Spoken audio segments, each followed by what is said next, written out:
Creo que en esta presentación había un gráfico.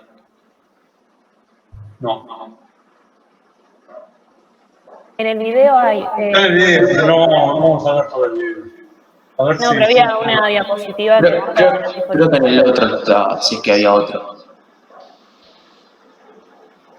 Que comparaba los dos, el funicular y el antifunicular. Claro. Sí, nosotros lo vimos en el video, hay una diapositiva. Pero nos surgió esa duda, o sea, digamos, la diferencia más que nada no es en sí la relación de apoyos con la viga, sino que es la forma geométrica de la viga no se corresponde a un antifunicular. No, son las dos cosas. Ah, las dos cosas. Por más que vos tengas la vinculación correcta, o sea, los apoyos indesplazables, igual que el pórtico, el arco no puede, no tiene que resistir. En ambos apoyos tiene que poder desarrollar fuerzas horizontales. Si los apoyos no son capaces de equilibrar las fuerzas horizontales, no hay manera de que se desarrollen los esfuerzos internos, o sea, los empujes del arco. Y el arco, esos empujes van a someter al arco solo a compresión, siempre y cuando la forma del arco corresponda al antifunicular de las cargas. Acá tengo una parte en blanco, así que lo voy a buscar. Si yo tengo un hilo, ¿sí?, y le aplico una carga, ese hilo va a adoptar una forma funicular a esa carga, ¿sí?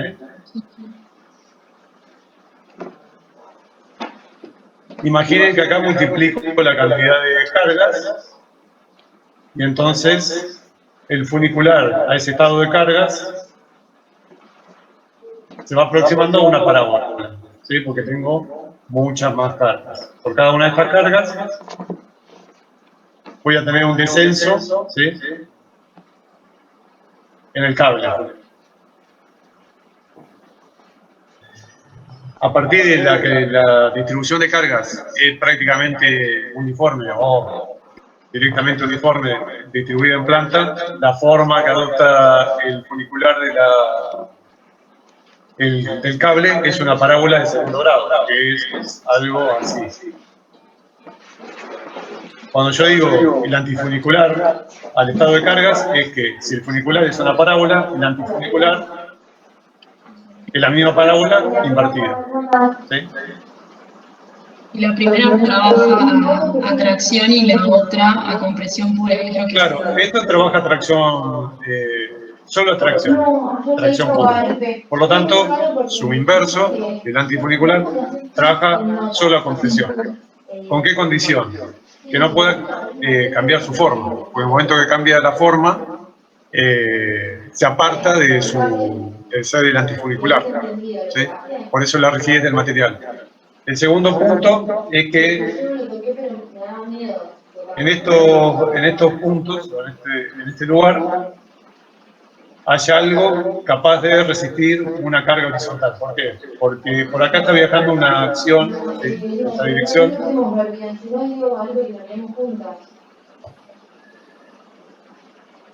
Y debería ser equilibrada con una fuerza igual y de sentido contrario. Si nosotros tenemos la disposición de las bases o de las fundaciones orientadas tal cual la tangente, ¿sí?, la tangente del arranque del arco, ¿sí?, vamos a tener la acción de la... Uy, desapareció el pincel. Si esta fuerza coincide en dirección y tiene el sentido, si coincide en dirección con la reacción y la reacción tiene igual sentido, perdón, sí, igual sentido, diferente dirección, igual magnitud que la carga, va a estar equilibrada. Si yo preciso desarrollar fuerzas en vertical, voy a tener sí o sí que desarrollar fuerzas en horizontal para generar digamos, la composición de fuerzas o el polígono que me equilibre a la acción a la cual está reemplazando o equilibrando. Por lo tanto, el arco una de las condiciones para los arcos que se usan tradicionalmente en la arquitectura, se dice que los apoyos sean indesplazables para que tengan la capacidad de desarrollar los esfuerzos horizontales que son parte, junto con la carga vertical, de la reacción al empuje del arco. Obviamente que lo puedo equilibrar con apoyos inclinados, que no son los más tradicionales, por lo menos en la arquitectura, en los métodos constructivos, a lo que uno está acostumbrado en la obra doméstica o de pequeña escala, o eventualmente, en lugar de esta vinculación doble, puedo tener un tensor, ¿sí? Voy a tener la reacción vertical de una zapata, de un cabezal de pilotines o lo que fuera, y la reacción horizontal garantizada por el tensor, igual que en el pórtico. Lo mismo las mismas consideraciones que teníamos de vinculación para los pórticos las tenemos para los arcos. Tienen que tener la capacidad de desarrollar una carga horizontal. Eventualmente el arco podría tener una más inclinada. No es lo común, pero es una manera válida de ajustar un arco a partir de un pilote hincado con el ángulo preciso.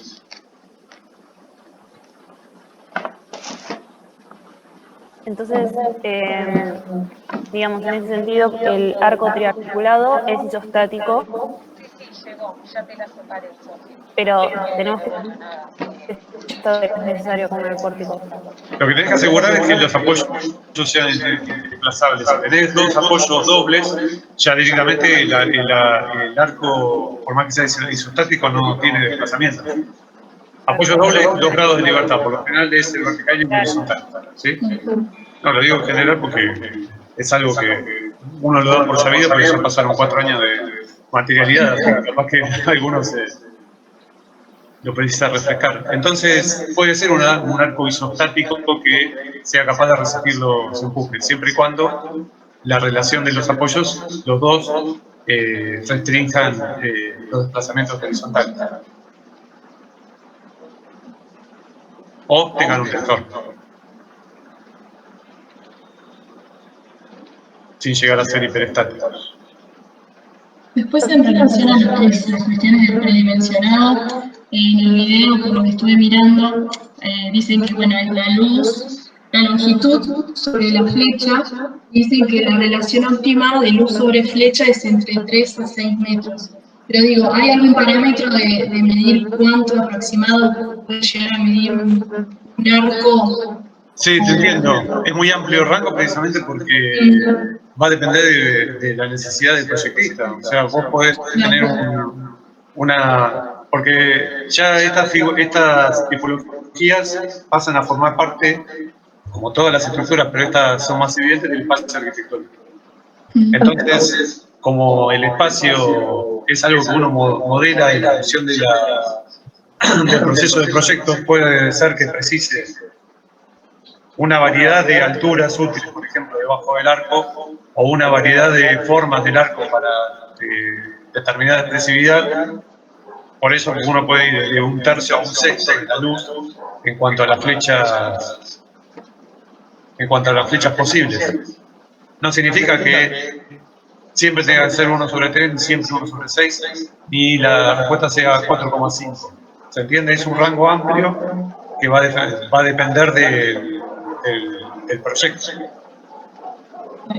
Es una manera, por ejemplo, de validar un arco. A mí se me ocurre cerrar este espacio con un arco de 10 metros de luz y 5 metros de flecha, porque mi espacio, el que yo quiero configurar, tiene que tener esas dimensiones. ¿El arco es válido? Bueno, me fijo, predimensiono la flecha, por ahí tengo que ajustar el proyecto o cambiar algún parámetro o la geometría del arco, por ahí no circular, por ahí parabólico.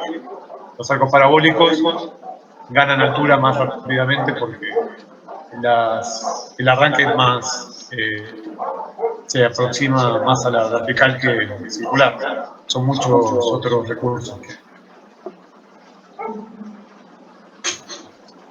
Entonces, viendo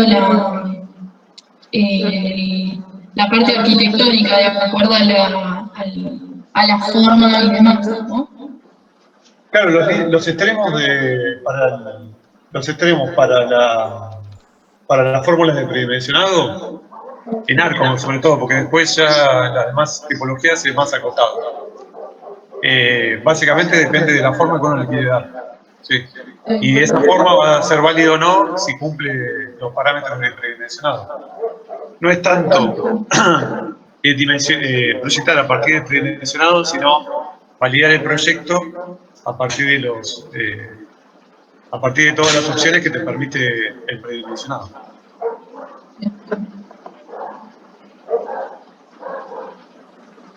Recién habías mencionado algo del arco circular.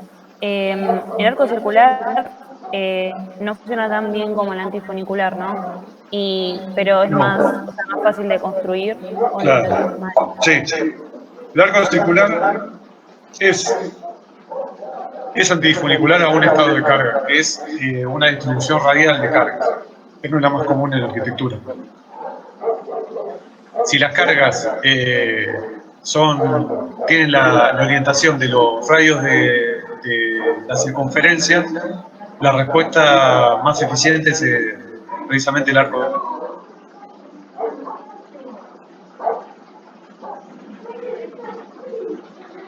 Bueno, cuando las cargas son, la variación de las cargas, hago acá un grafiquito para arriba, para esta variación de carga. O sea, cuando no son uniformes en planta. Igual la aplicación más común del arco circular es más que nada como muro de contención o estructura de submuración, porque debajo de la tierra, o sea, cuando está cargado por terreno, las cargas vienen en todas las direcciones, ¿sí?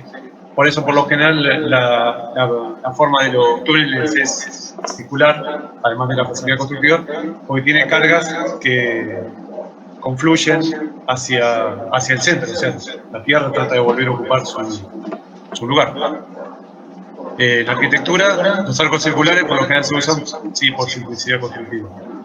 Y uno se puede asegurar que estén sometidos solo a compresión, que ahí enganchamos con la otra pregunta. Esperen que llego.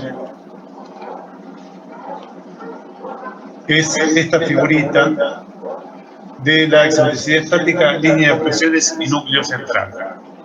Que así como parece que no tiene pie ni cabeza, es simplemente decir que la experiencia y el cálculo nos ha demostrado que esta zona del arco,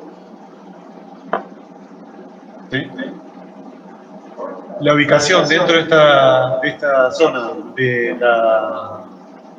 la componente principal, o sea, de la resultante de la solicitación del arco, ¿sí? El arco está comprimido por igual.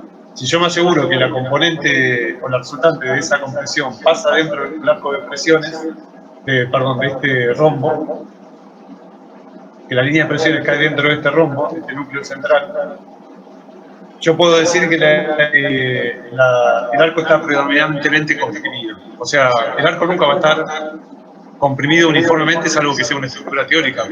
Va a haber variación de cargas. Puede haber variación de cargas por imprevistos o por cambios a lo largo de la vida de la estructura. O sea, si es un arco que soporta un entrepiso, el día que esté lleno de gente en entrepiso, va a tener un estado de cargas. El día que esté vacío, va a tener otro estado de cargas. El día que se construyó el arco, va a ser un tercer estado de cargas.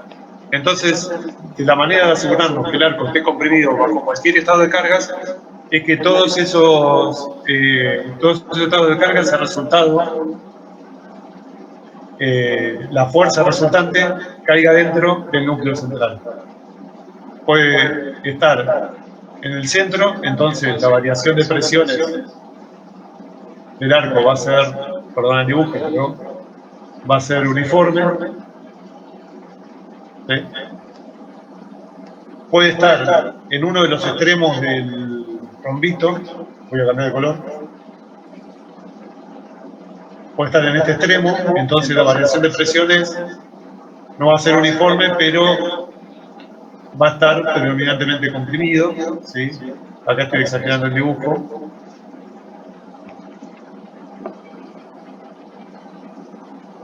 O puede pasar que esté totalmente fuera del núcleo central. En ese caso, lo más posible que suceda es que tenga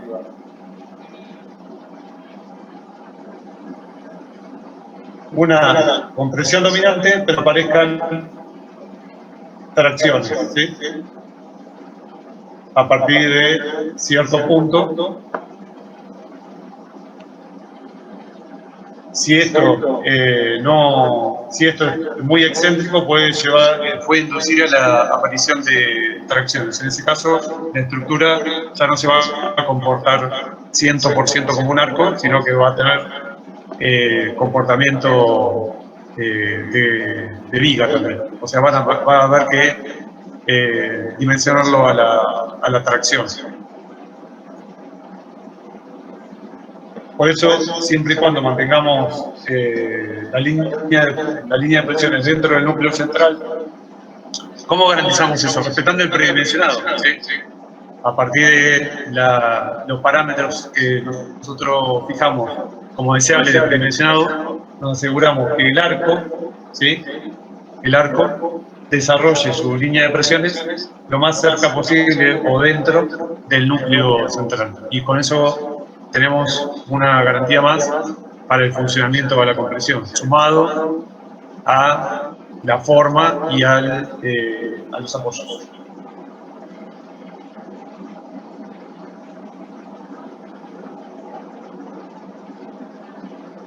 Hay una cosa que les costó mucho en general, para que nadie se sienta mal, que es este cálculo.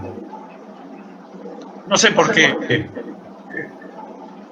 Polígono de fuerza, yo creo, reconozco que no estoy muy al tanto de los niveles inferiores del plan 6. Así que quizás lo hayan borrado, yo lo sigo pensando que es algo básico que vemos en el primer año de estructura, o por lo menos de materialidad 1. Pero creo que igual todos lo entendieron. El polígono de fuerzas se construye a partir de los datos geométricos, ¿sí? Pero no es la geometría, ¿sí? Es la construcción a partir de datos como es la fuerza y como es la inclinación de las reacciones, ¿sí? De una construcción en escala donde la fuerza pasa a medir determinada cantidad de centímetros según sus toneladas o sus kilos, y la composición del polígono a partir de las direcciones conocidas de las reacciones nos permite encontrar, vamos a cambiar de color,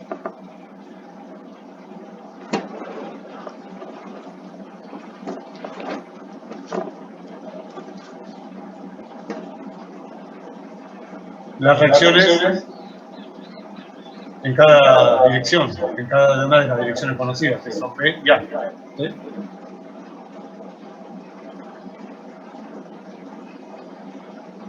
Como yo esta distancia la conozco y la puse yo y sé que si son 10 centímetros y esto eran 10 toneladas, cada centímetro es 1 tonelada, midiendo esta distancia, puedo decir que RB es de tantas toneladas. El polígono de fuerzas es básicamente esto. Por ahí yo en algunas correcciones lo dejé correr, valga la redundancia, para que ustedes llegaran en realidad, tratando de ver hasta qué punto ustedes dominaban estos conceptos. Por ahí en algunos grupos fue un poco más largo, porque evidentemente son cosas que yo doy por hechas, y quizá ustedes las vieron alguna vez y nunca se las tomaron, o simplemente capaz que ni siquiera ese día insistieron mucho en clase sobre este tema y nunca más se volvió a ver. Pero es algo básico para poder hacer análisis de estructuras, porque básicamente todas las estructuras, más allá de la complejidad del análisis, es la acción de una fuerza y la reacción, o sea, de qué manera componemos las reacciones o disponemos las reacciones para equilibrarlas. Y la visión del polígono es la que le permite poder hacer ese análisis. Acá es muy básico, obviamente, es una sola fuerza y 2 direcciones. Eso es solamente un ejercicio, no es la manera de calcular la estructura.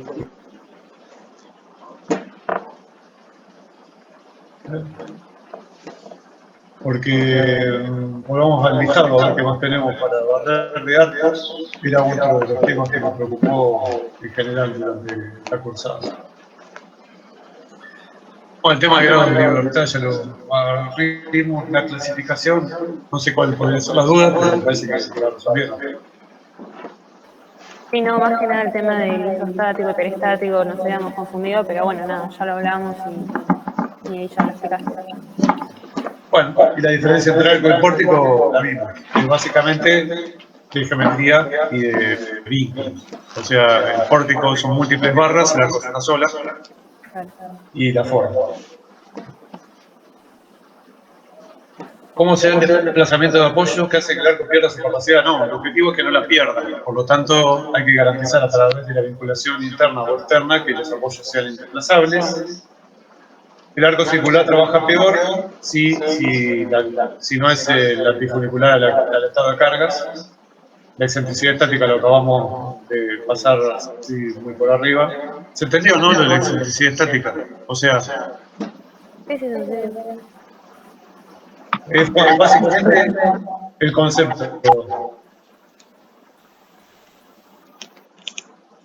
El concepto de núcleo central y línea de presión. La línea de presión es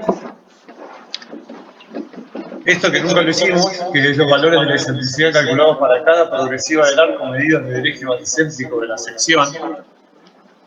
Yo debería calcular en un arco, lo corto a determinada cantidad de veces y en cada una de esas veces sobre esos puntos calculo dónde está ubicada esta fuerza que yo estaba haciendo referencia, ¿sí? A partir de la excentricidad de la acción de la carga en ese punto. Obviamente que involucra otros cálculos aparte de D por L cuadrado sobre 8F, pero por eso no es algo, acá lo tenemos. Es el momento sobre el esfuerzo de compresión. Nosotros el momento flector en el arco no lo calculamos, por lo menos no lo calculamos en estos ejercicios. Pero deberíamos calcular el momento flector del arco, ¿sí?, en cada uno de estos puntos,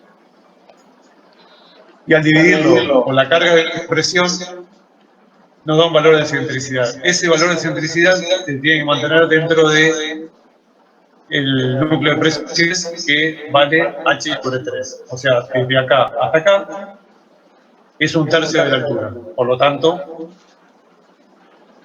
mientras nosotros nos mantengamos sería un sexto, sí, la mitad de un tercio es un sexto. Un sexto para abajo y un sexto para arriba, vamos a garantizar el comportamiento del arco a la compresión. Es más que nada un concepto de información, porque nosotros nunca lo resolvimos operativamente en la práctica.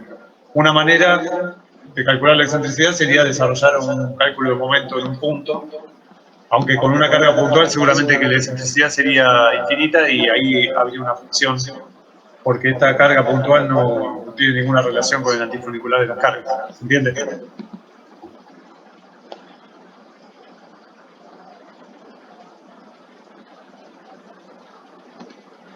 Bien. ¿Quieren proponer otro tema? Seguimos avanzando. Profe, yo tenía una duda sobre las láminas plegadas. Sí, bueno. ¿Te puedo compartir pantalla? Sí. A ver. ¿Qué es el de abajo? Presentar. Espera que dejo de compartir, porque si no te voy a dejar. Bueno, dale. Ahí está. Ahí entra. Ahí se está compartiendo. Sí. Hay que Bueno, cambiar de ventana. Ahí está. ahí yo tenía una duda con las láminas estas. Es una boludez igual. No. Pero, Porque es una duda. claro, te mandé un mail ahí como para, no sé si te llegó. No, para- bueno. Pero decime No, eso. recién es sobre esta duda también. Bueno, como que estas láminas, ponele de 15 a 17 se usa esta y esta de 25 a 28. Y si estás en los valores intermedios, ¿qué pasa? ¿Cuál sería? ¿De 17 hasta 25? Claro. Que dice, perdón, la última dice hasta 25, o sea, desde 17 hasta 25, 28 se usaría la última. Muy bien, la colaboración. ¿Cómo entonces? Hacer un poco de zoom, así vemos solamente el cuadro. Fíjate que como te aclararon recién, tenés la última es el límite máximo, no rango. Ah, o sea, esta puede ser de 12 a Hasta 25. 25. De 18 o 17,5 hasta 25, 28. ¿Y esta puede ser menor que 12, por ejemplo? No, puede ser menor que 12. El tema de eso, en realidad, cualquiera de estas puede tener cualquier longitud, porque hoy día se puede fabricar cualquier cosa. El tema es que sea económicamente viable lo mismo. Cualquier presupuesto hoy existe para cualquier capricho estructural. Estas son las más eficientes. O sea, si las haces menos de 12, vas a tener una relación. Porque llega un punto que nosotros constructivamente no podemos achicar los espesores, porque el hormigón, de hecho, todas las estructuras laminares, el ancho o el espesor, digamos, de la lámina termina siendo superior al necesario por cálculo, porque el hormigón armado precisa determinada cantidad de centímetros para asegurar la protección de las armaduras. Entonces, por ahí, por cálculo, te da que son 3 centímetros de hormigón, pero la práctica es imposible de materializar y termina siendo 5, 6 u 8, simplemente por la necesidad de proteger la armadura de distribución. De la misma manera, yo podría hacer una lámina de menos de 12 metros de luz diédrica, pero estaría llevando el diseño a un estado que prácticamente carece no va a carecer de solicitaciones, pero las solicitaciones van a ser ínfimas en relación al material sí, básicamente en relación al material que es necesario emplear para soportarlo. Tengan en cuenta otro dato, aparte del espesor con respecto a la luz, el peso propio de estas estructuras comparado con las de flexión, no ya con las metálicas o de tracción pura, también es bajo. O sea, algo muy eficiente que logramos con poco peso y poco material, lo llevamos lo aplicamos a una resolución que no es la óptima. Pero sí, voy a hacer una lámina diédrica de 18 metros y seguramente voy a tener quizá que recurrir a sistemas de postezado, por ejemplo, para resistir las tracciones, porque los valores darían más allá de los admisibles. O podría hacer una lámina triédrica de 10 metros, ponerle por una cuestión que por ahí la tendría que justificar desde el punto de vista ofensivo o cualquier otro punto y no de la eficiencia estructural, que también son válidos. Depende de cuál es la propuesta. En realidad, lo ideal sería usar las estructuras para el mejor uso que fueron concebidas. Pero, de hecho, las estructuras son un recurso para materializar la arquitectura. O sea, hasta cierto punto hay una tensión ahí de qué es lo justificable y lo que no. Hay que ver qué es lo justificable, en ese caso, en la arquitectura. Se justifica la propuesta como propuesta arquitectónica que hacer un edificio de 1,5 kilómetros de alto. En ese caso, vamos a desarrollar todos los recursos técnicos necesarios para hacerlo.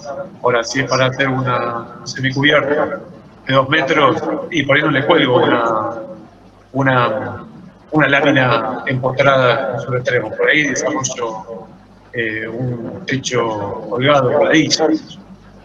¿Se entiende a lo que voy? Sí, o sea, lo que te mandé por mail, ¿con qué lámina se resolvería? Para que lo busco. Dale.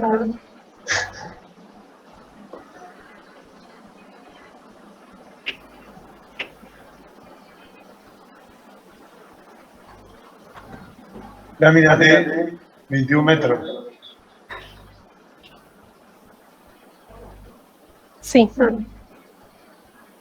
Bueno, en ese caso yo recomendaría una triédrica. Nada de estas. Buenísimo. Sí. Genial, gracias. No.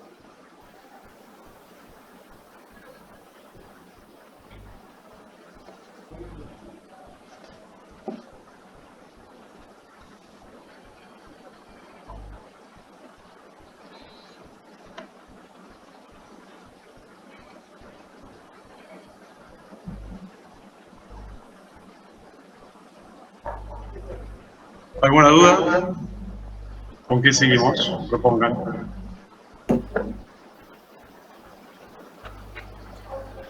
Nosotros teníamos una duda con respecto a reticulados espaciales. Habíamos visto el video, no sé si en el PDF usan las mismas imágenes, pero en el video en un momento nos mostraban como 3 opciones de grillas. O sea, más o menos habíamos entendido como que la opción 1 era la menos rígida y la 3 la más rígida. Pero no encontramos la diferencia entre la opción 2 y la 3. O sea, no entendíamos. La 2 era como que superponían 2 grillas de distinto tamaño y lo unían. Te voy a ver por ahí. ¿Vos si lo tenés a mano lo puedes compartir? No lo tengo. No sé si. Para que lo veas.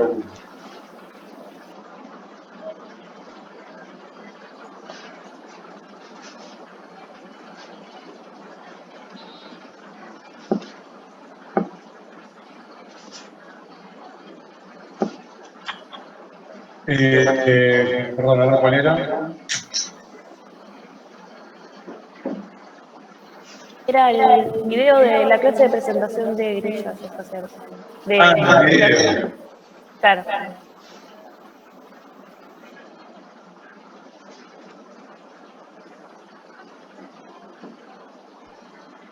Debería ver el video para poder entender a cuál cosa está refiriendo. Igual también está en las fichas. Pero Puede ser. déjame que lo busco y lo comparto. Ay, si quieren lo comparto. Sí, lo tiene, participamos todos. Dale, ahí va. Esperemos. Acá está. Ay. Presentar.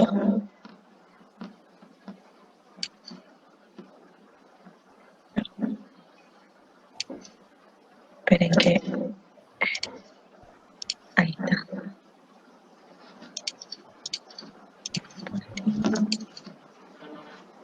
A ver, está en esto. No.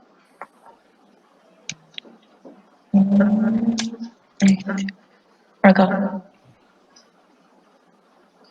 Era la diferencia... No me acuerdo si eran entre este tipo de grilla. El de abajo. Es ese al otro. Y este. No, sí, ese. O sea, había 3 tipos de reticulados. El simple, digamos que iban hacia un único sentido, los reticulados. Después, el que tenía 2 grillas o 2 mallas, claro, esa. Y esta de ensamble de pirámides. Claro, que no sabíamos si la tercera salía de la unión de las 2 mallas, claro, cuando se unían los vínculos. Porque en sí, digamos, la pirámide se formaba cuando superponía estas como esas 2 retículas de diferente tamaño, entonces no entendíamos la diferencia entre una y otra. El punto es si es una derivada o es una completamente diferente, digamos. Claro. En realidad las 3 formas de generar un reticulado llegan al mismo punto. Por ahí hay diferentes cantidades de direcciones o de barras en común en los reticulados. La única diferencia por ahí en cuanto a rigidez, creo que era la pregunta puntual, van a ser si ustedes se quedan con la primera generación de reticulados, que es digamos, la extensión del emparrillado de vigas. Subime, porque no tengo yo. Y si quieren pueden hacer un zoom. A ver. Es ahí, creo. Ahí está. Porque esa ya tiene bastante... La de arriba, esa. Obviamente que de hecho es una estructura mucho menos rígida, ¿sí? ¿Por qué? Porque son vigas paralelas sin conexión entre sí. Claro. Vigas reticuladas, utilizando vigas reticuladas planas. Lo que pasa es que eso no es un reticulado, sino que es el inicio al proceso para visualizar conceptualmente cómo se llegó a través del diseño a desarrollar un reticulado espacial. Está bien. Al generar otra familia perpendicular a esa de vigas, o en cada punto, bueno, básicamente sería un emparrillado de vigas. Si las vigas se inclinan de manera que dos vigas comparten un cordón superior y cordón inferior, por lo tanto, llegamos a una estructura mucho más rígida. Pero una vez que ya las vigas reticuladas están inclinadas, o sea, el plano de las vigas se intersecta en los cordones superiores e inferiores, ya a partir de ahí estamos hablando de un reticulado espacial, que después al mismo reticulado se puede llegar a través de un ensamble de pirámides o de unión de mallas rígidas, ¿sí? Son tres formas conceptuales de generar un reticulado. Perfecto. O sea, el resultado es el mismo, sin importar el... A partir de que los nudos superiores e inferiores están vinculados y la cantidad de direcciones y de barras coinciden, el método de generación llega al mismo resultado. Bien, gracias. Bueno, gracias. No, nada.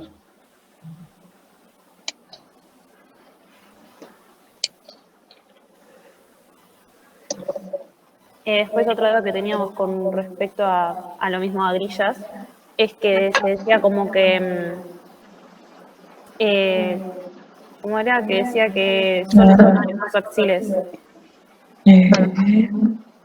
pero después decía que las barras tomaban esfuerzo de corte. No.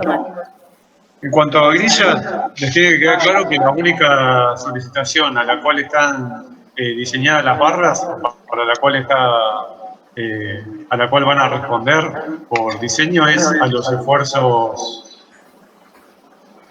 Esperen que me están pidiendo batería. No. Es a los esfuerzos axiles. Ahora, de la misma manera que lo vimos en reticulado, esos esfuerzos axiles son la respuesta local o la respuesta de cada elemento a un esfuerzo global. ¿Sí? Vamos a tener las barras superiores comprimidas y las barras inferiores traccionadas, porque las dos, separadas por la altura de la grilla, ¿sí?, están generando un par equilibrante, o sea, un momento interno equilibrante del momento externo. Las barras diagonales van a estar sometidas a compresión o a tracción, y el origen de esa compresión o tracción es el desarrollo de esas fuerzas como respuesta local al corte global. O sea, la necesidad de vincular la napa superior e inferior para que desarrollen en su momento, ¿sí?, trae asociado la aparición de la compresión y de las tracciones en las barras diagonales como respuesta al corte global. Siempre que hay una fricción, que hay una fibra superior comprimida, traccionada, y otra fibra, y la fibra opuesta sometida a la carga, a la acción opuesta, o sea que hay compresiones y tracciones, no importa si son superiores o inferiores, pero hay compresiones separadas por un brazo de palanca, siempre la fricción tiene asociado un corte. Cualquier pieza que vos esté sometida a flexión tiene un corte asociado. En los reticulados, el desarrollo de la respuesta a ese corte global, producto del momento o de la fricción global, lo desarrollan las barras inclinadas, trabajando a la tracción o compresión para vincular las dos napas, para transferir las cargas de manera que lleguen hasta los apoyos.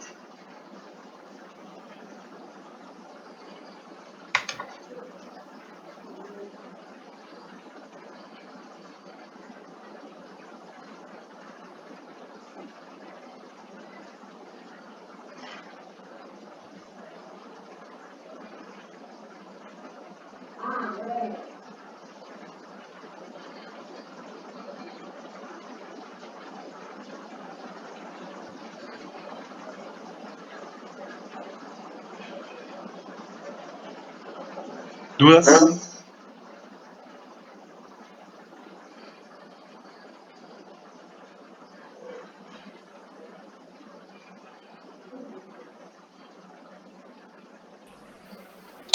Yo, si no hay dudas con respecto a los temas, quería hacerte una pregunta sobre las condiciones para rendir que pusieron Sí, Camila, que sí.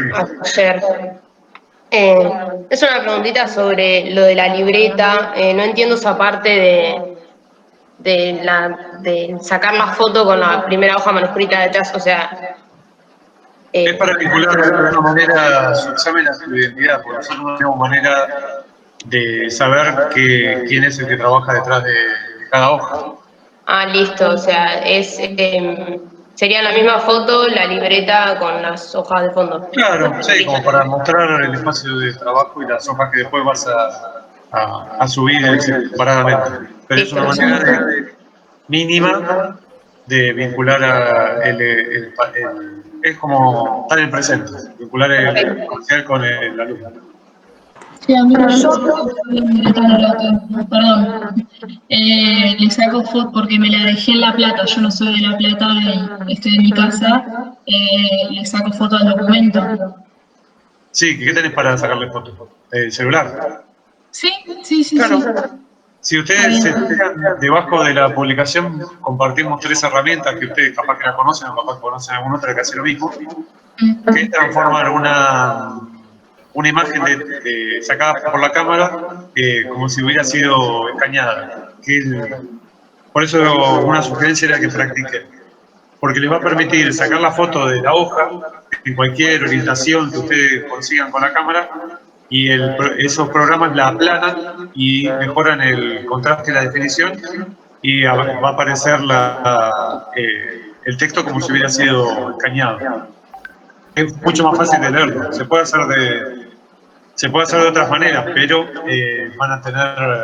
vamos a tener más dificultad para poder, ¿cómo se dice? Para poder leerlo o no. Y yo tenía una duda con respecto al el parcial, ¿lo van a publicar ahí en Classroom, en el muro, digamos, o lo mandan por mail, o cómo es? El parcial, cada uno va a recibir una tarea con la consigna de que le toque. ¿Por mail? No, dentro de Classroom. Obviamente que tu Classroom te va a avisar que se te ha asignado una tarea. Ah, ok, perfecto. Porque nosotros antes estábamos en la comisión de Cecilia, pero nos va a aparecer en tu comisión ahora, ¿o no? Sí. Ustedes van a recibir la tarea solamente en una sola de las comisiones. Listo, gracias. No, por favor.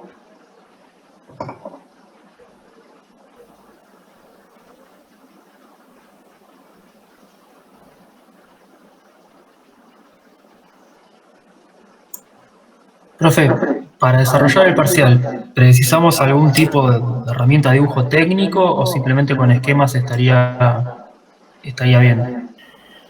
No, los dibujos tienen que ser prolijos. El objetivo no es un dibujo técnico, pero tiene que poder transmitir lo que se propone dibujar. O sea, puede ser a mano alzada siempre y cuando el resultado sea legible y se pueda comprender sin dudas. Lo pueden desarrollar si quieren o en papel con elementos de dibujo técnico o en la computadora o imprimir. El tema es que todo eso va a depender mucho también del tiempo. O sea, el objetivo no es obtener un dibujo excelente, sino uno que sirva para la función de la respuesta, ¿sí? Va a haber preguntas de diseño, algo parecido a los ejercicios que hicieron en el trabajo práctico. Va a haber preguntas solo conceptuales y va a haber muchas preguntas en que la explicación o la respuesta que ustedes den le van a pedir que hagan, que la explayen o la amplíen a través de gráficos o esquemas. Así que el objetivo del dibujo es transmitir, no el dibujo en sí mismo, no tiene que ser un plano de arquitectura, o tampoco es que lo tengan que hacer sí o sí, después imprimirlo y fotografiarlo, ni siquiera trabajar con escuadras, si todavía alguno de ustedes la usan, no tira líneas. Pero sean cuidadosos, que sea prolijo y que se pueda entender, que no esté borroneado, que si se equivocan, bueno, arranquen de vuelta, no tachen, no pueden usar corrector. La idea es que ustedes entreguen un documento manuscrito, en parte porque es la manera que trabajamos siempre en aula, y otra parte porque es la producción individual de ustedes, que es la manera de mostrar que son ustedes los autores. Y en la parte práctica, digamos, ¿hasta qué nivel de profundidad se toma? ¿Nivel dimensionado, adopción de armaduras? Es un poco lo que hablamos hoy. Ustedes van a precisar conocer en realidad todos los pasos de tridimensionado de cálculo. Posiblemente no les tomemos un ejercicio numérico por la longitud en tiempo que lleva, desde el diseño geométrico hasta el dimensionado de la sección. Pero eventualmente ustedes tienen que, digamos, conocer los pasos y cada una de las de los elementos o las ecuaciones necesarias. No, cuando te refieres a profundidad, por ejemplo, tiene que conocer las ecuaciones de solicitaciones de cada una de las secciones. Tiene que conocer las ecuaciones de dimensionado de cada una de las secciones, tiene que conocer las ecuaciones de verificación, por ejemplo, del pandeo, del abollamiento, de cúpulas. Eventualmente nunca llegamos a dimensionar una columna o una base, que obviamente justo eso no se lo vamos a preguntar en un parcial, pero también son elementos que ustedes a esta altura de la carrera, o mejor dicho, después de cursar el título 2, deberían conocer, pero no ese es el objetivo. Pero todo lo que vimos este año en cuanto a desarrollo del práctico es parte de la evaluación. No le vamos a tomar un numérico, no le vamos a decir cada la planta de 20 por 20 dimensión y calcule el emparrillado más apropiado. Posiblemente tengan una planta para diseñar y tenga que llegar al predimensionado de esa tipología, pero no a la sección o a la cantidad de días. ¿Sí? En cuanto a los temas, es mejor, o sea, preguntar todos, tanto, no sé si numéricos, pero conceptualmente todo, o no sé, pueden llegar a tomar, no sé, cúpulas y emparrillado, y a otra persona otros temas.